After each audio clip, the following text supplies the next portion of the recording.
Ֆորտունա մարզային հեռուստաընկերության եթերում դուք դիտում եք մոլորակ լրատվականի գլխավոր թողարկումը։ Բարև ձեզ։ Հայաստանի հյուսիսային շրջաններում տեղումները ձյան տեսքով շարունակվում են։ Ինչպիսի դժվարություններ են ստեղծել եղանակային կտրուկ փոփոխությունները մարզի ավտոճանապարհների նախօրեին եւ ինչպիսի իրադրություն է այսօր, իմացեք թողարկման առաջին ռեպորտաժից։ Ծաղկահովիտ Վանաձոր երթուղայինի վարորդը գիշերային ճանապարհից դեռ ուշքի չի գալիս։ Ամբողջ ճանապարհը մերկասառույցով էր պատված։ Դժվարանցանելի ճանապարհը շատ վարորդների ստիպում էր դանդաղ վարել։ Խցանումներ առաջացել էին հատկապես բեռնատարների պատճառով։ Բեռնատարները չխանգարեն, մարտատարների դե մաշինեկին ոչ մի խնդիր չկա։ Հիմնականում այդ մեծ մեքենաներն են, էլի։ Շալանները, մեծ մեքենաները, Վրաստանից քալող մեքենաներն են խանգարում։ Ջերմաստիճանի անկման եւ տեղացած ձյան պատճառով վերջին 2 օրվա ընթացքում դժվարանցանելի էին դարձել Լոռու մարզի, մասնավորապես Թումանյանի եւ Սպիտակի տարածաշրջանների ավտոճանապարհները։ Խցանումները շատ էին Վանաձոր Ալավերդի եւ Սպիտակ Երևան ավտոճանապարհներին։ Ամենավատ ճանապարհը Ալավերդի Կիրովականն է, որը այսքան Հայաստանում իման են գալի ձև ճանապարհ չկա, բացի այդ ճանապարհից։ Նոյեմբերի 5-ի օրվա երկրորդ կեսին արդեն մարզային նշանակության բոլոր ավտոճանապարհները բաց էին։ Լոռու մարզային փշկարական վարչությունից տեղեկացնում են, որ առավոտյան ժամերին առանձին հատվածներում մերկասառույցը պահպանվել է։ Ճանապարհների վերաբերյալ մասերը անցանելի են, փակ ճանապարհներ չկան ներկայացան Լոռու մարզում, դժվարանցանելի է Լոռու մարզի դուրս գտնվող Գեղարոտ Ձիրքար հատվածը։ Համարյա Դիլիջանում գնացել լավ էր եղավ։ Լավ էր, ոչինչ, մի քիչ սառացա, տեղ ոչինչ, լավ է։ Սպիտակել եմ գնում, Ձորնել են գնում։ Կառավարությունը 28 միլիոն դրամ է հատկացրել Լոռու մարզում ձմեռվա ընթացքում ճանապարհները մաքրելու համար։ Մարզի ավտոճանապարհները սպասարկող 5 ընկերություն աղ, ավազ, տեխնիկական միջոցներ, քսայուղեր կստանան։ Առայժմ մաքրման աշխատանքներ կատարվել են միայն Սպիտակի լեռնանցքը բացելու համար։ Գոհար Մովսիսյան, Արմեն Շահբազյան, Մոլորակ։ Ձմեռային պահպանությունը Լոռու մարզում ինչպես է իրականացվելու այս տարի եւ արդյոք կան համապատասխան միջոցներ, պարզել է Անահիտ Կարապետյանը։ Միջպետական եւ հանրապետական ավտոճանապարհների պատասխանատուն եւ պատվիրատուն հանդիսանում է տրանսպորտի եւ կապի նախարարությունը, մարզային ենթակայության տակ գտնվողներին մարզպետարանը։ Լոռու մարզի ավտոճանապարհները եւ միջպետական եւ հանրապետական սպասարկվում են 5 ճանապարհաշինական ձեռնարկությունների կողմից։ Ամեն տարածաշրջանում կա 1 ճանապարհաշինական ձեռնարկություն, որոնց տեխնիկական հագեցվածությունը Լոռու մարզպետարանի քաղաքաշինության, վարչության, տրանսպորտի եւ քաղաքաշինության բաժնի պետի խոսքով բավարար է։ Ձմեռային պահպանության համար կառավարության կողմից արդեն մարզին տրամադրվել է 28 միլիոն դրամ, որը բաժանված է 5 տարածաշրջանների միջև։ 4 եռամսյակը սկսվելուն պես մարզի ղեկավարի կողմից տրվել են հանձնարարականներ։ Նախապատրաստվել ձմռան նախապատրաստական աշխատանքներին, այն է աղ, ավազ, տեխնիկական միջոցներ, քսայուղեր, վառելանյութ, որոնք բոլոր ձեռնարկությունները արձագանքել են բոլոր ձեռնարկությունները եւ հայտնել պատրաստակամության մասին։ Թե առաջին ձյունը որքանով է խնդիրներ առաջացրել ճանապարհներին եւ ինչպիսի աշխատանքների անհրաժեշտություն է եղել, Վարդան Գևորգյանը պարզաբանեց։ Լուրջ հետևանքներ չի առաջացրել, ընդհանրապես մեր մոտ եղել է մի փոքր աշխատանք Սպիտակի լեռնանցքում, որը բարեհաջող երեկոյան ավարտվել է, իսկ մնացած տեղերում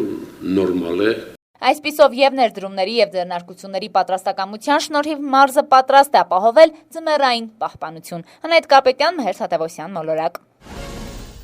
Նոյեմբերի 5-ին հայկական բանակը նշում է հետախույզի օրը։ 1992 թվականին այս օրն ազատամարտիկների որոշ ջոկատների հիմքի վրա ստեղծվեցին Պաշտպանության բանակի առանձին հետախուզական ստորաբաժանումները։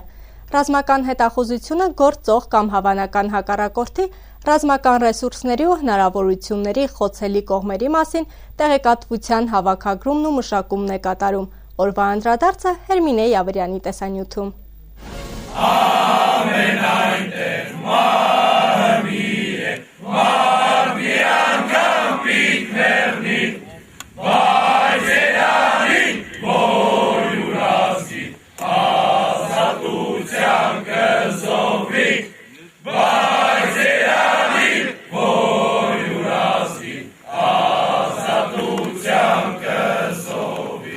Հայոց բանակի արիության ու մարտունակության գրավականը նրա սուր աչքն ու ականջն է, ստորաբաժանումներից ամենառիսկայինն ու թերևս ամենաուժեղը։ Ինչպես փաստում է հայ ազգի պատմությունը, պատերազմի ճակատագրական ու բախտորոշ պահերին մարտական առաջադրանքը փայլուն կատարելու արդյունքում հայոց բանակին հաղթանակ են ապահովել հետախույզները։ Մասնագիտական օրվա առթիվ տոնական ցերեկույթ էր կազմակերպվել Հանրապետության հյուսիսային զորամասում։ Վերջին իսպայական կազմը նախ ողջունեց զինվորներին ռազմական հետախուզական զորամիավորման կազմավորման 22-րդ ինչպես նաև զորամասի կազմավորման 55-րդ տարեդարձի կապակցությամբ։ Յուրաքանչյուր պետության հզորության մեջ ընկած է ռազմական հետախուզությունը։ Ռազմական հետախուզությունը պետության հենասյուներից մեկն է։ Եվ այսօր մեր ռազմական հետախուզությունը նշում է իր 22-րդ տարելիցը։ Ես շնորհավորում եմ իմ անձնակազմին, իմ զինակից ընկերներին, մեր տոնի առիթով ցանկանում եմ բոլորին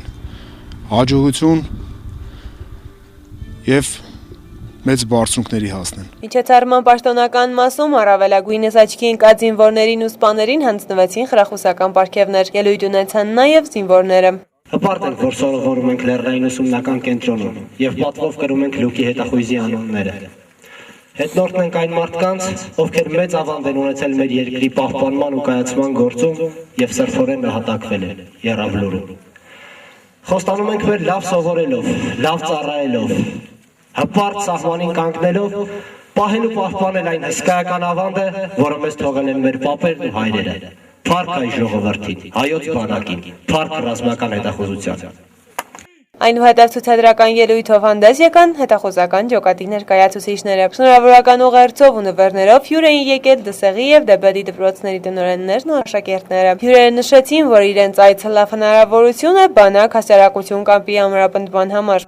Կանաբար ցանկացած ծննդյան արարողություն կամ նվիրյալ օր, երբ հիշում ես, ամեն մի մարդու համար հաճելի է։ Հաճելի է այսօր առավել եւս, երբ մեր զինվորը հասկանում է, մեր կուրսանտը հասկանում է, որ միայն մարտական ուսուցումով չի, որ նրանք այսօր այստեղ գտնվում են։ Նրանց կողքին են մեր դպրոցը, նրանց կողքին են մեր մշակութային օջախները, նրանց կողքին է մեր տարածքային կառավարման մարմինները, իդեմս Վանաձորի քաղաքապետարանի մշակույթի բաժինը։ Եվ այսօր նրանք մեր զինծառայողները նաև ոչ միայն մարտական գիտելիք, այլ նաև հոգևոր եւ մշակութային արժեքներով բեռնավորվելով գնում են դեպի հայոց բանակ ամրապնդելու հայոց բանակի շարքերը։ Տոնական օրվա ավարտին դպրոցականները համերգային ծրագրով երկու պարով լցրեցին զորամասի տոնական առօրյան։ Վերջում հրաժեշտ տվեցին հայ հետախույզին մաղթելով անփորձանք ծառայություն։ Հերմինե Յավրյան, Համլետ Պապանյան, Մոլորակ։ Թողարկման այս հատվածում մեկ առողջապահական լուր, թե Հայաստանում ոչ վարակիչ հիվանդությունները ինչպիսի ցուցանիշներ են գրանցում, ծանոթացեք Արմինե Մկրտումյանի տեսանյութից։ Հայաստանում մահացության ընդհանուր կառուցվածքում հիմնական բեռը մոտ 80%-ը բաժին է ընկնում ոչ վարակիչ հիվանդություններին, որոնցից առաջին տեղում սրտանոթային հիվանդություններն են, դա կազմում է 48%-ը, ապա չարորակ նորագոյացությունները, իսկ երրորդ տեղում շարքային դիաբետը։ Հայաստանի Հանրապետության կառավարությունը դեռևս 2010 թվականի հունվարին հաստատել է առավել տարածված ոչ վարակիչ հիվանդությունների կանխարգելման, վաղ հայտնաբերման եւ բուժման հայեցակարգը եւ կատարումն ապահովող միջոցառումների ցանկը։ Այս ծրագրերով ամրագրված է հիվանդությունների կանխարգելման վերաբերյալ բնակչության հանրային իրազեկում։ Ինչպես իր խոսքում նշեց Հայաստանում համաշխարհային բանկի առողջապահության թիմի ղեկավար Վեզիմ Միսշան, ծրագրով նախատեսվում են խրախուսումները զարկերակային գեշ ճնշման եւ շարքային դիաբետի վաղ հայտնաբերման, ինչպես նաեւ արգանդի պարանոցի քասկեղի կանխարգելման համար։ Մենք նախատեսում ենք եւ կանխատեսում ենք, որ առաջիկա տարիներին կարողանալու ենք հայտնաբերել մեծ թվով վաղ շրջանում գտնվող հիվանդություններ, հետազոտելու ենք ռիսկի ֆակտորներ, այդ ֆակտորների տարածվածությունը եւ այդ ֆակտորներով պայմանավորված հիվանդությունները եւ դրանք վաղ հայտնաբերելու ենք եւ մեր առողջապահական համակարգը իհարկե սկսելու է այդ հիվանդների վարումը իրականացնել, բուժումը իրականացնել։ իրականացնել։ Ծառկերակային ճշմարան չափում եւ այրան մեջ քաղցկեղի գլյուկոզայի որոշման համար կընդգրկվի կանանց եւ տղամարդկանց 35-ից 68 տարիքային խումբը։ Առողջապահության նախարարության ծրագրերի իրականացման գրասենյակի տնօրեն Նասոն Զուլոյանն ամփոփ ներկայացրեց հիվանդությունների կանխարգելում եւ վերահսկում ծրագիրը, անդրադառնալով նաեւ մարզային հիվանդանոցների եւ ամբուլատորիաների արդիականացմանը։ Ծրագրի շրջանակներում նախատեսվում է իրականացնել հետազոտություններ, որոնք պետք է ասեմ անվճար են ազգաբնակչության համար 3 ուղղություններով։ Խոսքը սրտանոթային հիվանդությունների մասին է, շաքարային դիաբետի եւ արգանդի պարանոցի քաղցկեղի։ Մենք ընտրել ենք ուրեմն առավել ռիսկային տարիքային խմբերը, ինչ վերաբերվում է սրտանոթային հիվանդությունների եւ շաքարային դիաբետի, ապա ընդգրկված են այս խմբում 35-ից 60 տարեկան ազգաբնակչությունը, իսկ արգանդի պարանոցի քաղցկեղի պարագայում ընդգրկված են կանանց 30-ից 60 տարիքային խումբը։ Հետազոտությունները իրականացվելու են բացառապես առաջնային օղակի բժիշկների միջնորդությամբ եւ մենք նպատակ ունենք մինչև, այսինքն 3 տարիների ընթացքում ունենալ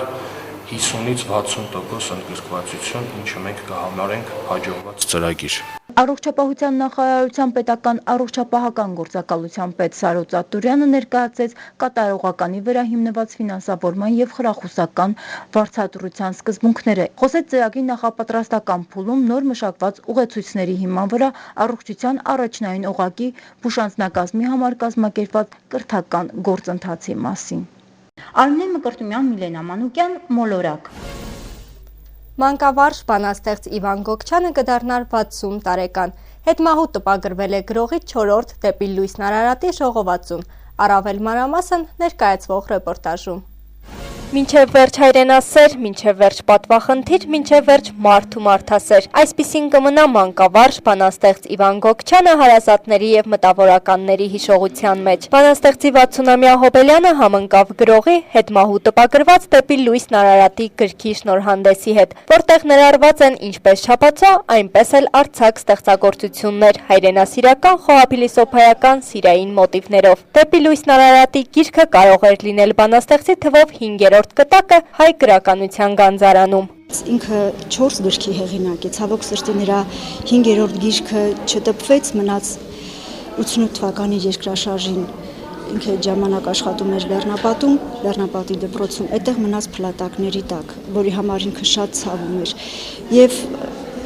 ժամանակը Իվան Գոկչյան բանաստեղծին, գրողին, կարծում եմ,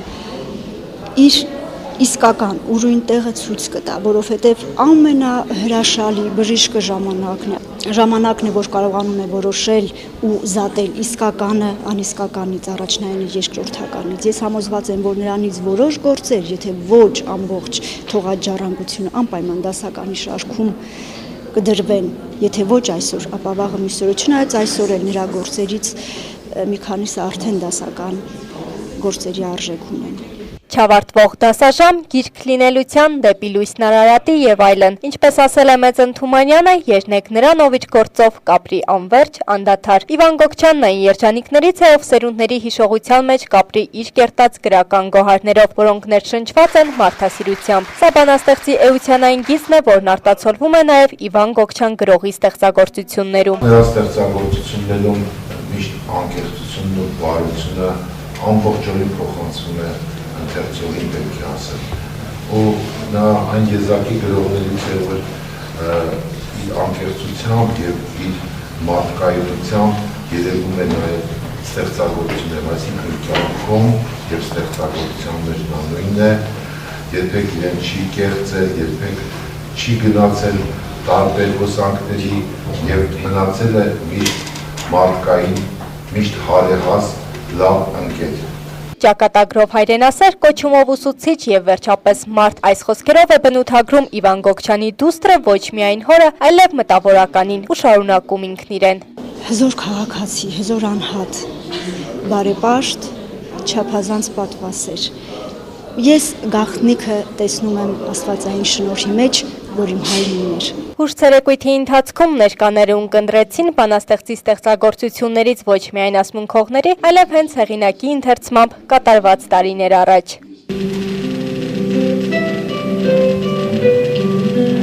ու կածան ընկերներ էինք, ճանաչում ընկերներ իրար տարեկից։ Մենք մեկ խելքներս հարկերին տալիս ու խրտնում էինք ու թրջում մեկից։ Մագացում քարով տարիներով։ Մի վարկյան միայն կանգնում բարձունքում ժպտացող ժայռին աչքորելով զոր ու թարմաշուն ճանտարում։ Ողջունում էր մեզ կաղնին մոտակա լորինին էր միշտ ասող ու խոսող հորդորում էր, որ կածան է գնա, բացատում նրան մարդկար սպասելով։ Շպտացեք մարդիկ, քանի դեռ ուշ չէ, բանաստեղծի պատգամն էլ իր ժողովրդին իր իսկ կերպարի պես լուսավոր ու լավատեսական է։ Գոհար Մովսիսյան, Արմեն Շահբազյան, Մոլորակ։ Ինչ կին կունենա Հավկիթը մինչ ամանոր է և հենց ամանորին Հայաստանի գյուղնախարարությունը պարզաբանել է։ Գյուղնախարարությունը վստահեցնում է, Հայաստանում ձվի դեֆիցիտ չկա ու չի լինի, նույնիսկ նոր տարվա շեմին։ Օրական արտադրվում է 900,000 ձու, սպառվում է 700,000-ը։ Ամանորին Հավկիթի սպառման ծավալները հասնում են 16 միլիոնի, անգամ այս դեպքում ձու չի ներկրվի։ Տեղական արտադրողները պատրաստ են բավարարել պահանջարկը։ Եթե առաջիկայում սպառման ծավալները ավելանան 20 կամ 30%-ով, ապա մեր թռչնաբուծարաններ ունեն համապատասխան արտադրական կարողություններ եւ կարող են կարճ ժամանակահատվածում ավելացնելով ածանհավերի գլխաքանակը ապահովել այդ ավել արտադրվող ձվի քանակությունը։ Պնդումները, թե խանութներում ձուն թանկացել է, Թռչնաբույսների միությունը հակադարձում է, նվազել է։ Միության ղեկավարը պարզաբանում է, սեպտեմբերին վառեկների ձվարկման շրջանում ձուն համեմատաբար փոքր է եղել, հետևաբար վաճառվել է ավելի ցածր գնով։ Հոկտեմբերին ավելի մեծ ձուն նաև ավելի բարձր գին է ունեցել։ Սերգեյ Ստեփանյանը հավաստիացնում է, հայաստանյան ոչ մի արտադրող միտումնավոր չի բարձրացնի ձվի գինը, քանի որ այդ դեպքում կակտիվանան ներկրողները, ինչը տեղական ընկերություններին ձեռնտու չէ։ Մենք չենք ցանկանում ձվի գնի բարձրացում կատարվի շուկայում եւ չենք էլ ձգտում դրան։ Ինչի համար, որովհետեւ դա բիզնեսի տեսակետից շահավետ չի տեղի արտադրողներին։ Վիճակագրական ծառայության տվյալներով 2013-ին միջին չափի ձուն արտադրողները վաճառել են 62 դրամով, այս տարի այն 58 դրամ է։ Թռչնաբույսների միությունն ասում է, որ ձուն թանկացնում են վաճառողները, վաճառողներն էլ թե թանկ են ստանում։ 65-ով տալիս է 70-ով։ Միշտ Թռչնաբույսների միության նախագահն ի վերջո հրապարակավ հայտարարեց։ Նախարարության հետ համաձայնության են եկել, որ եթե տոներին ընդառաջ չկարողանան բավարարել ձվի պահանջարկը, կներկրեն, բայց վստահեցրեց, որ ոչ մի դեպքում ձվի գնի աճ չի լինի։ 16 ընկերություններ արդեն դիմել են գյուղնախարարությանը ձու ներկրելու իրավունք ստանալու համար, թույլտվություն են ստացել 4-ը։ Գրիգոր Հարությունյան, Նարեկ Գալստյան, Առնյուզ։ Կարճատև դադարից հետո ծանոթացեք նաև տարածաշրջանում սպասվող եղանակային կանխատեսումներին։ Մոլորակ լրատվականից անմիջապես հետո կարող եք դիտել հաջողության գինը հաղորդաշարի հերթական մասը։ Իսկ ես այսքանով հրաժեշտ եմ տալիս ցտեսություն եւ ամենայն բարիք։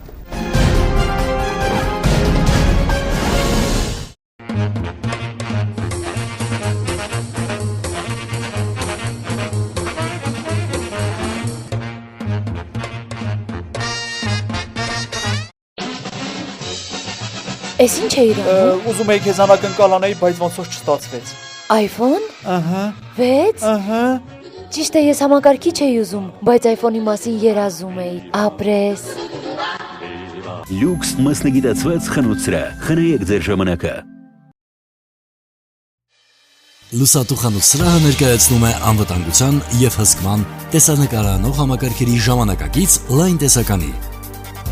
Համակարգերը աշխատում են հրդեհի, ձայնային ալիքների եւ շարժման դեպքում, GSM համակարգով տիրոջ հեռախոսին զանգ կամ հաղորդագրություն ուղարկելով։ Հսկող սարքերի ողջ աշխատանքին կարելի է հետևել նույնիսկ համացանցի միջոցով ցանկացած երկրից։ Սարքավորումները կարող են տեղադրվել խանութի արհեստավարժ մասնագետների կողմից։ Խանութը ունի նաև օդափոխության համակարգերի ամբողջական տեսականի։ Լուսատու, մոնտաժեք ձեր բնակարանը, գրասենյակը կամ արտադրամասը բացառապես մեր որակյալ սարքավորումներով։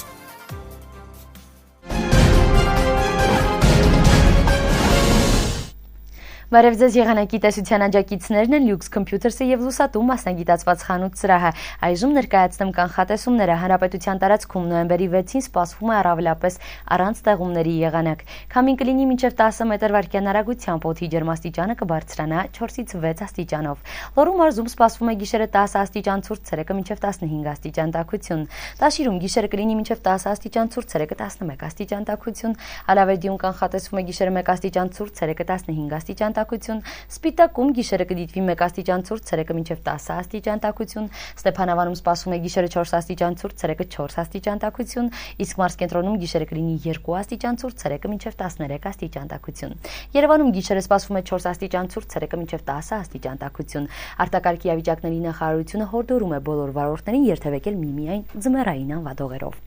Հայաստանի տրանսպորտի եւ կապի նախարարությունը տեղեկացնում է, որ հանրապետությունում առանց տեղումների եղանակի ապարանքուչակ ճանապարհահատվածում Վարդենյաց Սելիմի լեռնանցքում Մարտունու կողմից տեղ-տեղ մերկասառույց է։ Անվտանգ երթևեկությունն ապահովելու նպատակով ավտոճանապարհներին կատարվում են մաքրման, աղով եւ ավազով մշակման աշխատանքներ։ Միջպետական եւ հանրապետական նշանակության ավտոճանապարհները բաց են։ Եղանակի մասին այսօր այսքանը, անկախ եղանակից եղեք լավատես, հաջողություն։